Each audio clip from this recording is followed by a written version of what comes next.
નમસ્તે, જય શ્રી કૃષ્ણ. આજે આપણે પાંચમો જે પાઠ છે એક મુલાકાત સંકલિત અહેવાલ એનું આપણે પુનરાવર્તન જોવાના છે. તો આપણે જોઈએ એક મુલાકાત પાઠમાં વિદ્યાર્થીઓએ ગુજરાત રાજ્યના પાટનગર, ગાંધીનગર અને વિધાનસભા ગૃહની લીધેલી મુલાકાતનું વર્ણન કરવામાં આવ્યું છે. ગાંધીનગર શહેરની રચના, ત્યાં આવેલું વિધાનસભા ગૃહ, એમાં પ્રવેશવા માટેની જરૂરી કાર્યવાહી, ગૃહની બેઠક વ્યવસ્થા અને ગૃહમાં ચાલતી કાર્યપદ્ધતિ વગેરે જોઈને વિદ્યાર્થીઓ રોમાંચિત અને પ્રસન્ન થઈ જાય છે. તો એમ કે જે બાળકો છે એ ગુજરાત રાજ્યનું પાટનગર એટલે ગાંધીનગર અને વિધાનસભાની મુલાકાત લે છે. તો એનું વર્ણન કરેલું છે કે ગાંધીનગરની રચના કેવી છે, ત્યાં આવેલું વિધાનસભા ગૃહ કેવું છે, એમાં પ્રવેશવા માટે કઈ કઈ કાર્યવાહીઓ કરવી જોઈએ અને ત્યાંની જે ગૃહની બેઠક વ્યવસ્થા એ કેવી છે, એમાં જે ગૃહ વ્યવસ્થા છે એમાં જે કાર્યપદ્ધતિ ચાલે છે એ કઈ રીતે ચાલે છે અને કઈ રીતે આપણે જોઈ શકીએ છીએ, એ બધી માહિતીઓ આપવામાં આવી છે. તો આપણે જોઈએ કે 1960માં 19મી માર્ચે અમદાવાદથી થોડેક દૂર એમ કે આપણા રાષ્ટ્રપિતા મહાત્મા ગાંધીજીની સ્મૃતિ એટલે કે યાદમાં ગાંધીનગર શહેર વસાવવામાં આવ્યું હતું. એ 30 સેક્ટરમાં વહેંચાયેલું છે અને ક થી જ સુધી એમ કે આડા 7 માર્ગો છે અને 0 થી 8 એમ ઊભા માર્ગો છે એમ કે. અને આ જે માર્ગો છે એ મહાનુભાવોના નામ સાથે જોડાયેલા છે. અહીંયા ફૂલો અને વૃક્ષો વધુ પ્રમાણમાં છે એટલે એને ગ્રીન સિટી પણ કહેવામાં આવે છે, એટલે કે હરિયાળું નગર. આગળ આપણે જોયું હતું કે બાળકોને વિધાનસભા ગૃહની નજીક ઉતારવામાં એટલે કે બસમાંથી ઉતારે છે અને ત્યાંના જે રસ્તાઓ છે એ જોઈ અને ત્યાંનું જે વાતાવરણ છે એ જોઈને બાળકો ખૂબ ખુશ થઈ જાય છે. ગુજરાત રાજ્યનું જે વિધાનસભા ગૃહ છે એનું નામ શું છે? વિઠ્ઠલભાઈ પટેલ ભવન. પછી એ લોકો જે ગેટ પાસ લે છે અને અંદર પ્રવેશે છે અને એમની જરૂરી તપાસ પણ કરવામાં આવે છે. ત્યાં એમ કે પોલીસોનો એમ કે કડક બંદોબસ્ત હોય છે. એમ કે પહેલાં તો એ લોકો એક્સિલેટરના પહેલે પગથિયે ઊભા રહે છે અને આપમેળે ઉપર જાય છે. વિધાનસભાની ગેલેરીમાં થઈને વિધાનસભા ગૃહમાં પ્રવેશ કરે છે અને એમની જરૂરી તપાસ પણ કરવામાં આવે છે.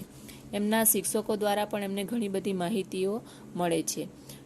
ધારો એટલે કે કાયદો ઘડતી સભા, તે વિધાનસભા, અને ત્યાં જે મંત્રીઓ હોય છે, વિધાનસભાના ચૂંટાયેલા સભ્યો હોય છે, એ કઈ રીતે કામ કરે છે એ બધી માહિતીઓ મેળવે છે. અને જ્યારે બાળકોનો અવાજ વધે છે ત્યારે સુરક્ષાકર્મી દ્વારા એમને શાંત પણ કરવામાં આવે છે. આપણે જોયું હતું કે લોકો સરસ રીતે એનું મુલાકાત લે છે અને છેલ્લે કેન્ટીનમાં અલ્પાહાર કરે છે એટલે કે નાસ્તો કરે છે અને આનંદ મેળવે છે. પછી બસમાં બેસીને પાછા આવે છે. તો સૌથી પહેલાં આપણે શબ્દ સમજૂતી જોઈએ.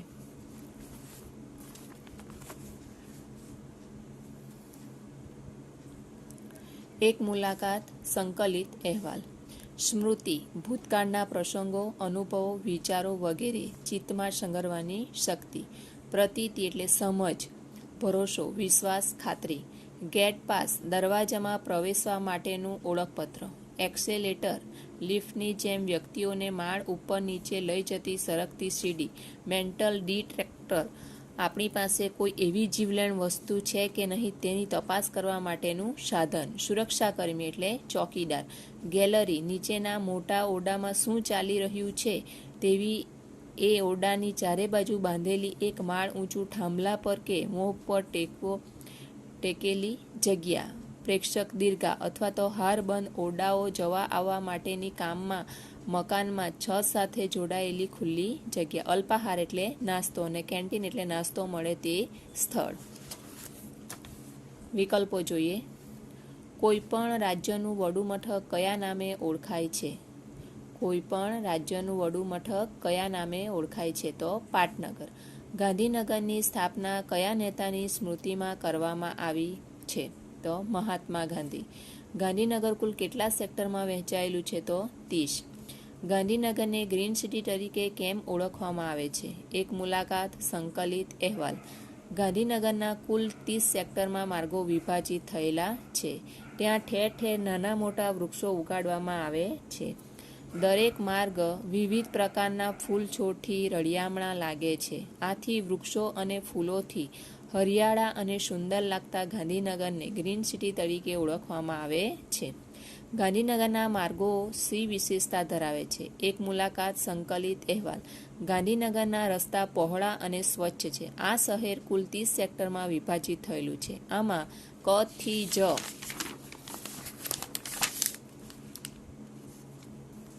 જ સુધી કક્કાવારી પ્રમાણે 7 આડા મુખ્ય માર્ગો આવે છે. 0 થી 1, 2, 3 એ અંકો પ્રમાણે ઊભા કુલ 8 માર્ગો છે. ચારે બાજુ વૃક્ષો ગાંધીનગરની શોભા વધારી રહ્યા છે. પ્રાકૃતિક સૌંદર્ય શોભતું ગાંધીનગરને ગ્રીન સિટી તરીકે ખ્યાતિ પામ્યું છે.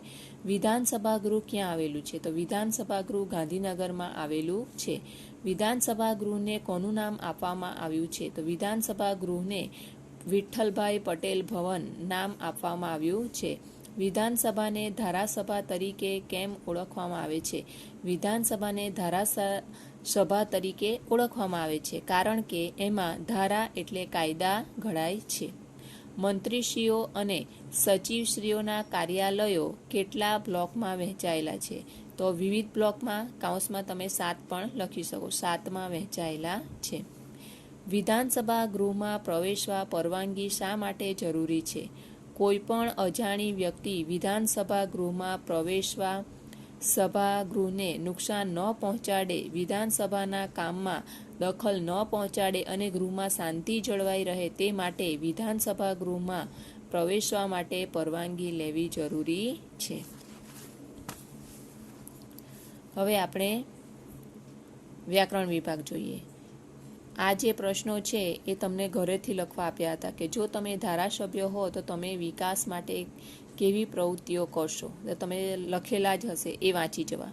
એક નાગરિક તરીકે તમને રાજ્યની કઈ બાબતો સારી લાગે છે? તમારા ગામને હરિયાળું બનાવવા શું શું કરી શકાય? તમે લીધેલા કોઈ ઐતિહાસિક સ્થળની મુલાકાત વિશે લખો. તમારા વિસ્તારમાં આવેલ જોવાલાયક સ્થળની મુલાકાત લઈ અહેવાલ લખો. આ જે 5 સવાલ છે તમે લખ્યા હશે પોતાના, એમાંથી જ વાંચન કરવું. હવે વ્યાકરણ વિભાગ જોઈએ. સમાનાર્થી શબ્દ. ધારાસભ્ય એટલે વિધાનસભ્ય. પ્રારંભ શરૂઆત. હરિયાળું લીલુંછમ. શહેર નગર. બંદોબસ્ત વ્યવસ્થા ગોઠવણ. સ્મૃતિ યાદ. અચરજ નવાઈ. ઈશારો સંકેત. શાળા નિશાળ. ભવન મકાન. અલ્પાહાર નાસ્તો. વૃક્ષ ઝાડ.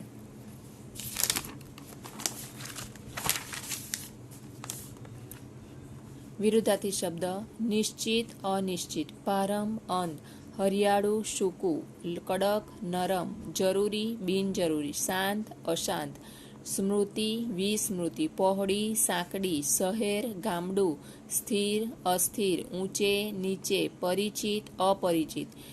પ્રશ્ન 3. શબ્દોમાંથી ધ્વનિઓને છૂટા પાડીને લખો. તો સ્મૃતિ તો સ પ્લસ મ પ્લસ રૂ પ્લસ ત પ્લસ ઈ સ્મૃતિ. બંદોબસ્ત બ પ્લસ અ પ્લસ ન પ્લસ દ પ્લસ ઓ પ્લસ બ પ્લસ અ પ્લસ સ પ્લસ ત બંદોબસ્ત. અ આવશે છેલ્લે. વિદ્યાર્થી તો વ પ્લસ ઈ પ્લસ દ પ્લસ ય પ્લસ આ પ્લસ ર પ્લસ થ પ્લસ ઈ વિદ્યાર્થી.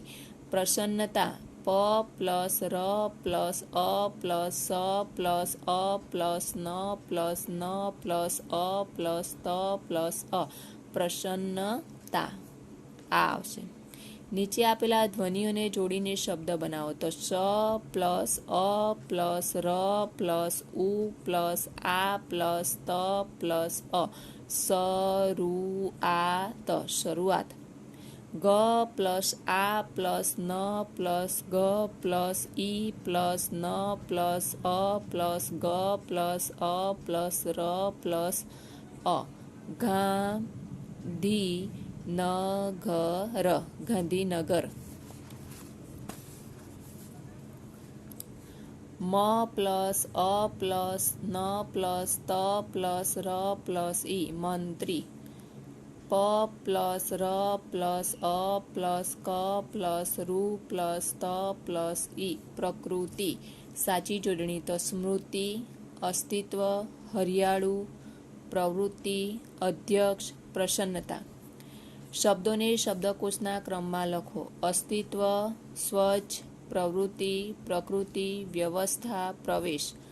અસ્તિત્વ પ્રકૃતિ પ્રવૃત્તિ પ્રવેશ, વ્યવસ્થા, સ્વચ્છ. શબ્દ સમૂહ માટે એક શબ્દ. રાજ્યના કાયદા ઘડનારી સભા, વિધાનસભા, ધારાસભા. રાજ્ય કે દેશનું વડું મથક, પાટનગર, રાજધાની. રક્ષક તરીકેની કામગીરી બજાવનાર, સુરક્ષા કર્મી. રૂઢિપ્રયોગોના અર્થ આપી તેમનો વાક્યમાં પ્રયોગ કરો. સૂર પુરાવો, હામાં હા ભણવી, સમર્થન આપવું. પિતાએ દીકરાના લગ્નનો પ્રસ્તાવ મૂક્યો કે તરત માએ તેમના સૂરમાં સૂર પુરાવ્યો. અધીરા બનવું, ઉતાવળા થવું. સૌ વિદ્યાર્થીઓ વાર્ષિક પરીક્ષાનું પરિણામ જાણવા અધીરા બન્યા. સૂચના પ્રમાણે કરો. અમારાથી એની વાતમાં સૂર પુરાયો. કર્તરી વાક્ય બનાવતો. અમે એની વાતમાં સૂર પૂર્યો. શિક્ષકે વિદ્યાર્થીઓને સમજાવ્યું. કર્મણી વાક્ય બનાવો. શિક્ષકથી વિદ્યાર્થીઓને સમજાવાયું.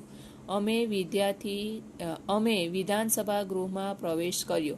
ભાવે વાક્ય બનાવો. તો અમારાથી વિધાનસભા ગૃહમાં પ્રવેશ કરાયો. સુરક્ષાકર્મીએ અક્ષયને સંકેતથી શાંત કર્યો. પ્રેરક વાક્ય બનાવો. તો શિક્ષકે સુરક્ષાકર્મી દ્વારા સંકેતથી અક્ષયને શાંત કરાવ્યો. અસ્તુ.